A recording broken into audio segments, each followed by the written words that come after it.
Mas o que você acredita sobre vida fora da Terra? Eu tenho uma opinião meio... o pessoal não curte muito.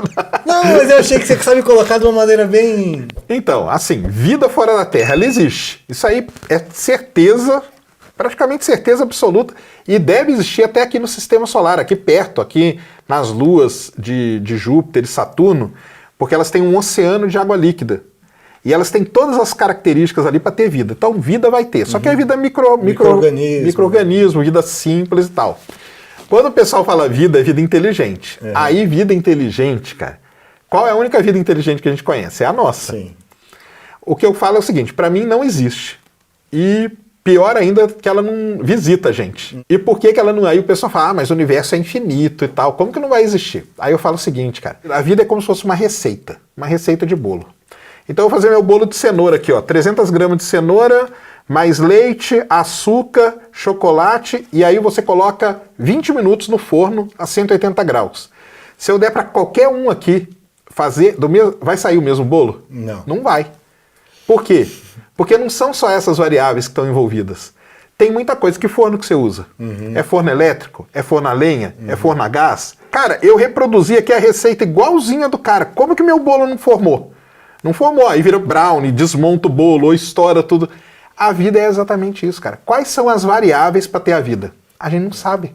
A gente sabe as que a gente conhece, algumas. Mas quantas outras tem? Pode ter um número infinito de variáveis para que a vida possa se desenvolver da maneira como ela chegou aqui na Terra. E esse número infinito de variáveis, além dele existir, ele tem que estar combinado da maneira certinha.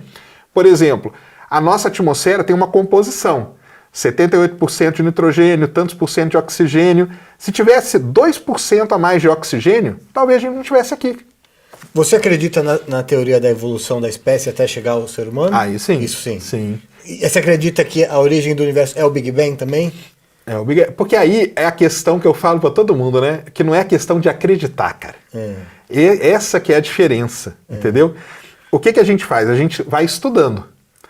Então, no caso da teoria da evolução, né, que é mais até uma teoria de adaptação, né, que é como os seres vivos foram se adaptando às mudanças que foram acontecendo, eles foram evoluindo ou se adaptando, né? E no caso do Big Bang, como que a gente faz? A gente estuda as evidências. Então a gente começa a observar a galáxia muito longe. Quanto mais longe está uma galáxia, mais rápido ela está se afastando da gente. Isso a gente observa, isso não tem como acreditar. Eu vou lá no observatório, cara, observei 50 e tantas galáxias. Todas as 50 e tantas, quanto mais longe elas estão, mais rápido elas se afastam da gente. Então isso vai criando uma ideia. Fora isso tem quantidade de elementos químicos que tem no universo, tipos de estrela e tudo mais. E quando você observa tudo isso, você consegue montar o que a gente chama de um modelo. Ou seja, algo que eu consigo pôr uma equação matemática ali que resolve tudo aquilo. Se eu consigo fazer isso, eu consigo retroceder no tempo. E aí eu venho retrocedendo no tempo e a ideia mais vigente hoje é que em algum momento, há 13,7 bilhões de anos atrás, tudo estava concentrado num ponto e de repente teve essa expansão que a gente chama, que é o Big Bang. Diante desse estudo, dessa análise, dessa observação, é possível ter uma outra teoria científica sobre a origem do universo? Tem várias. Tem várias. Porque, por exemplo... Quais são as mais plausíveis aí? As mais conflitantes com a do Big Bang. Então a do Big Bang qualquer, que o universo ele não existia, de repente aconteceu alguma coisa, esse alguma coisa a gente não sabe o que foi, que ele acabou expandindo e está aí até hoje, e o futuro também é complicado da gente saber, a gente não sabe como vai ser. Pode ser que será que ele vai expandir para sempre?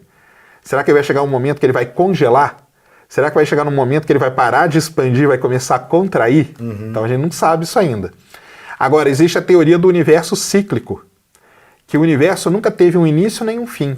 Ele expande e contrai, expande e contrai, expande e contrai. Então, e o pessoal que defende essa ideia, eles têm as evidências também.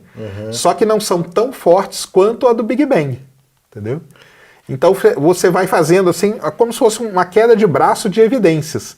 É igual o cara que vai analisar um crime. Que faz até meio certo sentido, porque você acreditar que teve um tempo zero, né? Porque o Big Bang dá a entender que teve um tempo zero, que não tinha nada. Isso. Né? Nessa teoria não, sempre teve, o tempo sempre existiu, para frente e para trás. É isso aí. Né? Tem outras teorias da origem do universo? Não, da origem que são essas aí, são as mais... São as mais que comandam mesmo.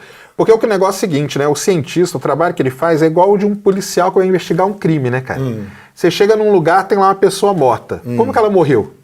Cara, pode ter se matado, pode ter alguém matado ela, pode ter sido um acidente, e aí você vai atrás do quê? Das evidências, né? Sim. Então você começa a entrevistar uma pessoa aqui, entrevista outra ali. O cientista é isso que ele faz.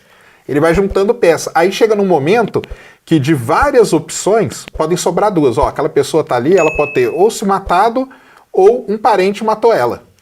E aí começa a briga, né? Sim. Começa